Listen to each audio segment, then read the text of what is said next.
Hello, ladies and gentlemen. Welcome back to the channel. I hope your day, your week, and your weekend have been going very well so far. Another week of NFL football is officially upon us. Week 9 to be exact. And with that comes another edition of Sunday Night Football. Got a pretty fun NFC showdown here between the Seattle Seahawks and the Washington Commanders. And as always, guys, I've got some really great picks to go ahead and share with you. But first, as always, people, please make sure to go ahead and hit the subscribe button, hit that like button, and drop a comment down below. It helps the channel grow, and it really does mean a ton to us. With a new day, a new week, and a new edition of Sunday Night Football comes some new opportunities to go ahead and make some money. I have 4 picks to share with you guys.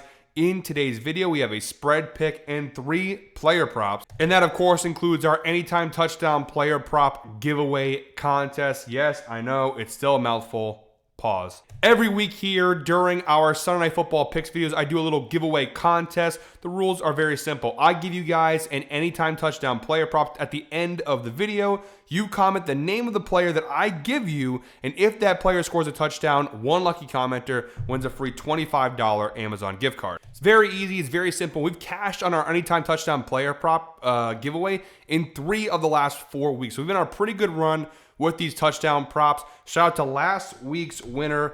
Oops, there we go. Where'd we go? Some technical difficulties there. Shout out to Mama Deeks last week. DK Metcalf, she commented. We had DK Metcalf. He did score a touchdown last week. So shout out to Mama Deeks for winning our anytime touchdown player prop giveaway contest. DM me on Instagram at TASOSPicks, and we'll get you that free $25 Amazon gift card. But don't worry if you didn't win last week, because this week you could be a lucky winner if our guy scores a touchdown. Again, stick around to the end of the video to go ahead and check that out. With all that being said, let's go ahead and dive into our Sunday Night Football picks for Seattle at Washington. Naming the basics, guys, 8:20 p.m. kickoff here against Seattle at Washington. The spread is 2.5 points. The total is 48.5. My first pick in this video is our spread pick here. And I'm going against what the public is loving in this game, which is Seattle. And I'm rocking with the Commanders here on the spread, plus 3.5, which I'm grabbing for minus 135, best odds available to me over on ESPN Bet. Make sure, guys, to shop around for the best sportsbook odds available to you. And do not worry if you miss any picks. They will be down below in the pinned comment, all of our final plays.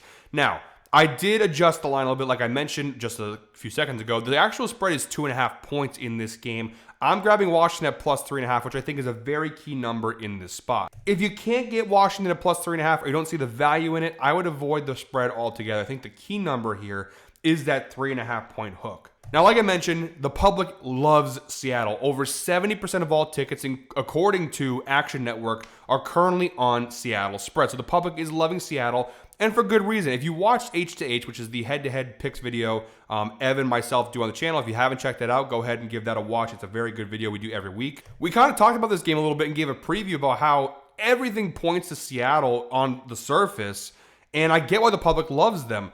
They're coming off the bye week. They're obviously in much better form, 5-2. You look at their run of late, right?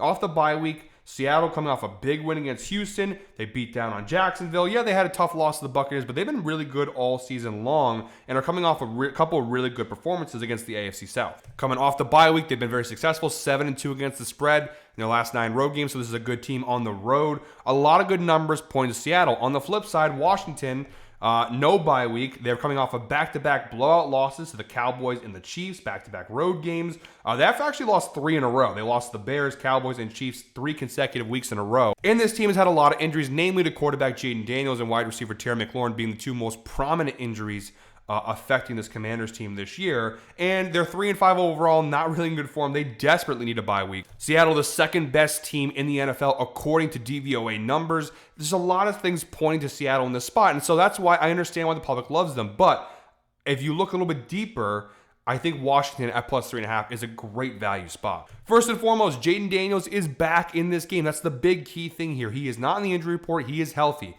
Now, Washington still has a couple of key injuries. Terry McLaurin still out. Laramie Tunsil, game time decision. We won't know what's going on with him until about like an hour or two before the game. If you see here below, within 90 minutes of the game, we'll find out his status. So he's questionable right now. He had a hamstring injury on Monday against the Chiefs. Remains to be seen. They do have a number of other injuries as well, but the big one obviously being the fact that Terry McLaurin is still out. Despite that, though, the fact they get Jaden Daniels back is huge. Now, On the flip side, people aren't talking about this enough, but Seattle also has some pretty big injuries in this spot. Wide receiver Jake Bobo obviously out. Cooper Kupp is out. He's listed as not likely to play. He's got a heel/hamstring thing going on. So, yes, Washington's injuries have been more prominent, but Seattle, for the first time this year, Sam Darnold's going to have to play a game on the road, tough environment, without some of his weapons. Cooper Kupp being the biggest loss. Now, he still has Jackson Smith-Njigba. He still has Kenneth Walker. It's not like he's really that deprived of pieces, but obviously, he's had his team pretty healthy for the majority of the year. Now, it's the first time where health has affected him on the offensive side, at least. They've got some injuries on the defense as well. So, I've been talking about injuries and trends and recent results, but let me get into the real reason why I love Washington in this spot. Beyond the fact that Jaden Daniels is back and they're at home, we'll jump over the dashboard over at Guy Boston Sports, and you'll see there are some pretty big advantages for Washington in this game, starting with Washington's defense against Seattle's offense. Now, Washington, let's get started here with the DVOA first off. 11th ranked team in the NFL in terms of DVOA. Now, that's impressive considering they're 3-5 and have lost 3 in a row. Despite all the injuries, despite everything else, this team still ranks in the top half of the league in terms of overall DVOA. They're 17th offensively DVOA-wise, 17th defensively. So, again, those numbers could be better, but remember, all the injuries have affected them. They've been without their starting quarterback for the majority of the season, and yet, they still rank pretty well. Seattle obviously ranks very well. You look at the left side of the screen there. But one big reason I like this spot, the big advantage here, is Washington's defensive pressure against Seattle. One of the things we talked about with Sam Darnold, one of the things I was worried about with him coming to Seattle from Minnesota was the Seahawks don't have that great of an offensive line, okay? We saw Geno Smith struggle in recent years behind this line. Credit where credit's due, the line has been a little bit better for Seattle this year, but it's still not a great offensive line as a whole, and the right kind of defensive pressure could make life uncomfortable for Sam Darnold, and this could be that matchup. Looking at Washington, the right side of the screen here, they have the third highest frequency rate, in the NFL. 37.25% frequency pressure rate. They bring pressure at the third highest frequency in the NFL. That's pretty impressive. Well, guess where Sam Darnold really struggles this year, okay? Zoom in here, pressure, okay? Versus pressure this year. Now, 6.9 attempts per game. Nice. 6.5 yards per attempt. That's a massive drop. His overall number is 9.1. You see all these other metrics. Versus pressure, 6.5 yards per attempt. A massive drop. His completion percentage, which is overall 68.2 on the season, drops to 47.9. Massive drop. His interception percentage doubles. Okay, DVOA, massive drop, negative 65.5%. His EPA, negative 16.4. He's not just bad against pressure, he's awful against pressure. And so when you have that going against the team that pressures at the third highest frequency in the NFL, not that great of a matchup for Darnold. You also have the fact that Washington's fourth highest frequency rate of man coverage. Okay, comparative to man and zone, man coverage is where Darnold's numbers drop. See versus zone this year, okay, 9.3 yards per attempt, 70% completion, 1.6% interception, pretty good numbers. Versus man, you see obviously all the red marks there. Completion percentage drops a little bit, interception numbers go up, yards per attempt slightly go down. So although Washington defensively, they don't rank that well, in terms of their defensive coverage and pressure, they actually have a couple of decent spots here against Seattle. On the flip side, Seattle runs zone at the fifth highest frequency in the NFL. 69, again, nice. 69% frequency rate, right? Jaden Daniels this year versus zone, that has been his sweet spot. Okay, so you have a top 5 team in terms of zone coverage frequency against a quarterback who has dominated against zone this year. 73% completion percentage, 7.7 yards per attempt. His interception numbers do go up a little bit more, but overall, you see a lot of green there. Okay, really good numbers versus zone. It's definitely the strength of him in terms of individual matchup versus defensive coverage. And although Seattle does bring pressure at a top 10 frequency rate, versus pressure, you do see the numbers drop, but they're not as bad as say, Sam Darnold, right? So those are one of the areas I've really looked at in this game that I like Washington. And again, I'm not picking Commanders' money line. I'm not picking them to win this game. What I'm picking them to do is keep the game within a field goal at home here. They can put pressure on Darnold, make him uncomfortable, force him to make mistakes. On the flip side, Jaden Daniels should have a big game throwing the football against a really good Seattle defense, but one that can be exploited. For as good as Seattle's defense is, we go back to outlier here. They're 23rd in the NFL in terms of passing yards allowed per game, giving up 230 yards per game. Now, part of that is the fact that run defense is the best in the league, so dominant that you have to throw on them. But this pass defense is not perfect. It is susceptible. You can't throw on them. I think that's a key thing here for Washington with Jaden Daniels being back. Even without Terry McLaurin, I think their passing offense can find some success here against the Seahawks, especially when they run zone at a very high frequency. Seattle's very good. Not trying to take anything away from them, but all I'm saying here is that I think this game's going to be closer than most people think. The books are telling you this, guys. Because let's be honest, all the things I told you at the top of the video, right? Seattle, the bye week, they're 5-2. They've won some good big games. Washington, short rest coming off Monday Night Football. They've been clobbered their last 2 games, lost each of their last 3. They've still got some major injuries. All these things I told you, you would expect the spread to be 4.5, maybe 5.5, all these things. Yeah, it's 2.5. I added a point to this. It's not even 3.5, it's 2.5. The books are telling you guys something here. Vegas wasn't built on winners. There's a reason they have the spread 2.5. There's a reason, and I know people hate when I put the conspiracy hat on here, but the spread's 2.5 points. It feels like a trap spot. It feels like they're telling the public, hey, you know Seattle's better than the Washington right now. They're in better form. Take them. We're giving you a gift here at 2.5 points. Take them. And I just think it's a trap. I think it's a trap. I think that people they know Washington's been struggling. The 3-5, the injuries, all the things we talked about multiple times in this video. I think 2.5 is the trap line. You adjust that, make it plus 3.5. I think there's a lot of value in Washington in this game. They could even win money line. Maybe a little sprinkle is not a bad idea here. But I do like Washington a lot here, plus 3.5 in this spot. Minus 135 on ESPN Bet. Not bad value, honestly. All right, guys, enough rambling about the spread here. Moving on to our second pick in today's video. We have player props the rest of the way, and they all kind of go into what I've talked about. So I don't have to spend too much time on the player props because I've kind of already broken it down for you. My second player prop is Jaden Daniels over 31.5 passing attempts, which I'm grabbing from minus 124 over on DraftKings. Now, granted, at first glance, the data is not fantastic here. 1 of 5 this year. He's averaging 29.2 pass attempts per game this season. However, the big thing here is the matchup here. Seattle this season are 32nd in the NFL in terms of passing attempts allowed per game.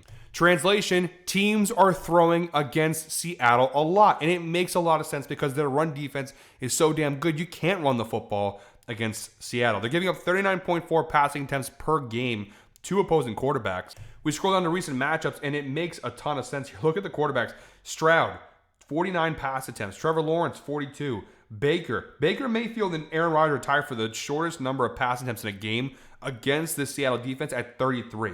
So each of the last 6 quarterbacks to face off with Seattle have had at least 33 pass attempts in the game. We just need Jaden Daniels to get 32, which, by the way, would be the lowest mark of any quarterback in the last 6-7 weeks. 32 pass attempts, which he did cash at a 45% hit rate last year. And you do see in the later half of last season a lot more cash. He kind of hovered on this line a little closer last year, averaging nearly 30 pass attempts per game.